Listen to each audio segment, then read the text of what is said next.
Here is a video of our third pillar of musical expression. The third pillar is articulation. If someone has ever told you to articulate your words better, they are referring to the clarity of how you say those words and how they come across. So in music, articulation is the style of how an individual or group of notes is played.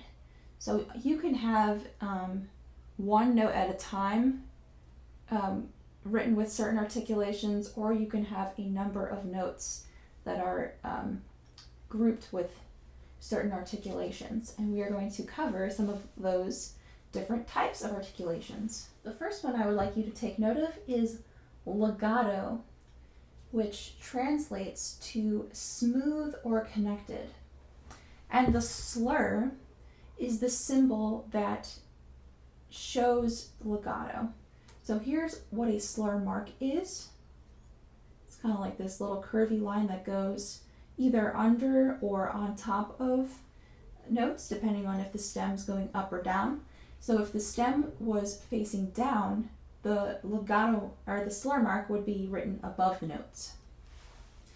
I'm going to sing in the way of not legato and in the way of legato. So if I was singing a group of notes that was not legato, you would have da, da, da. And if I wanted to create that as a legato sound, I'm going to connect and not stop the air, so it's not going to be separated. Legato sound would be da. So if you can hear the difference with the separation versus not separated, a continuous sound. Our next articulation marking is staccato. Staccato is to play the notes short and separated. A lot of people who are beginners at instruments will tend to relate short to fast. You're still playing the notes at the same tempo. However, there's just a bigger space in between each of the notes. So I'm going to sing a couple of notes. The first time I'm going to sing it just with regular separation. Then the second time I'm going to sing it with staccato marking. So without staccato, da, da, da. And with staccato, da, da, da. So it's very, very short. You would express that symbol with a dot either underneath or above a note. Again, that's depending on whether the stem is going up or down. The third articulation we're going to cover is the accent mark. This gives a note a strong attack. On this group of 4 notes, I've written an accent mark above beat 3. If I was to speak this rhythm and with the appropriate accent marking that I've given, you would have da, da, da, da. So I've given the third note a little bit of a stronger sound. The next 2 are not terms necessarily, but they are markings, and they only pertain to string instruments. If I was using either a strumming pattern or a bowing pattern, and I saw this marking, this is the V, this would indicate that you would bow or strum up. And this like little staple over here would represent to bow or strum down. So I'm going to show you on the ukulele what that would look like. The purpose of the up and down patterns, they provide a different tone and sound. So if I was playing all down strums, it gives a strong beat.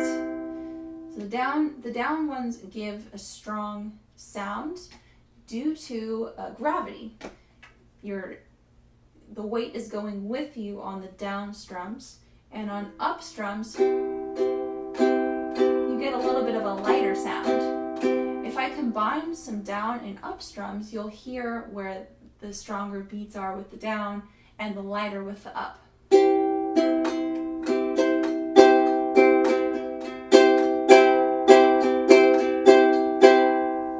And finally, we're going to conclude with tenuto. This articulation marking is to play a note as long as possible while maintaining separation. So where I had the legato smooth and without any space in between, the tenuto is going to add space. Not so much in the sound, but in the separation of the notes. So I'm going to sing first without any articulation. I'm going to sing again with the legato, and then finally with the tenuto. So without any articulation, da, da, da. With legato, da. And with tenuto, da, da, da. So you can kind of hear that I'm separating the notes without discontinuing the air. So that is the tenuto. And this is represented as a long line, either below or above, again, depending on whether the note is written with the stem up or down. Alright everyone, I hope that you guys got something out of these videos this week. Next week we are going to start a super cool project. I'm hoping it either takes 1 to 2 weeks to get this together, but we will be creating our own music videos, and I will be going through how to actually go about creating that. So I'm really looking forward to that project. I hope you all have a wonderful Easter weekend. Please stay safe and enjoy your families, and I will see you guys on Tuesday. Take care. Have a great long weekend.